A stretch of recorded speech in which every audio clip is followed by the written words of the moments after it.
بسم اللہ الرحمن الرحیم۔ کرونا وائرس ایک وبائی بیماری جو چین سے شروع ہو کر 110 دنیا کے ملکوں میں پھیل گئی۔ بیماری اللہ کی طرف سے آتی ہے، شفا بھی وہیں سے ہوتی ہے۔ یہ ایسی بیماری ہے جو متعدی بیماری ہے، اس لیے عقیدہ یہ ہے کہ لا عدوى ولا طیرہ، کہ کوئی بیماری اپنے سے متعدی نہیں ہوتی ہے، کسی کو چھوتی نہیں ہے، الا یہ کہ اللہ تعالیٰ چاہے۔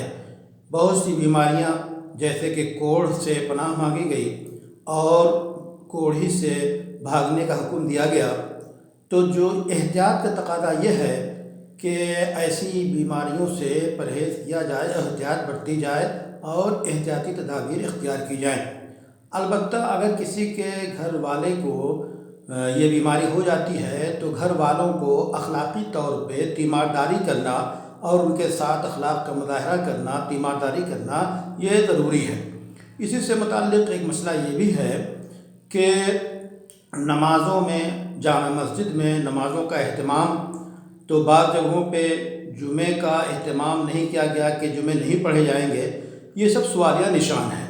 جمعے قائم کیے جائیں گے، جماعتیں قائم کی جائیں گی۔ ہاں، کسی کو عذر ہو تو ذاتی طور پہ وہ نماز جماعت ترک کر کے اپنی نماز پڑھ سکتا ہے۔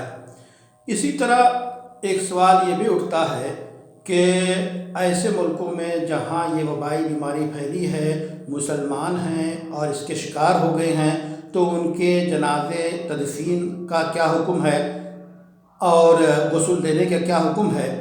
تو اس سلسلے میں بعض رائے یہ بھی آئی کہ ان کو چھونے سے، ان کو غسل دینے سے وہ لوگ بیماری کا شکار ہو جائیں گے، اس لیے کیا ایسے لوگوں کو مشینوں کے ذریعہ آگ کی نذر کر دیا جائے اور جلا دیا جائے۔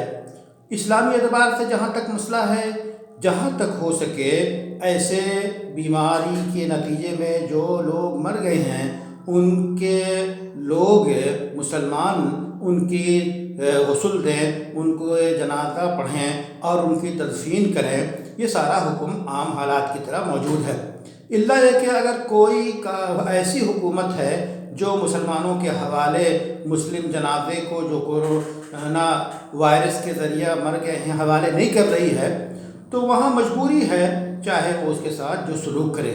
اسی طرح ایک شہر سے دوسرے شہر کا سفر، اس پہ جو پابندیاں لگی ہیں، یہ بھی احتیاطی تدابیر ہیں۔ ایسے ہی عمرے کی پابندی یا اسی طرح جو ہے طواف کا مسئلہ، تو جو مقامی لوگ ہیں وہاں طواف جاری ہے، احتیاطی تدابیر برتی جائیں گی۔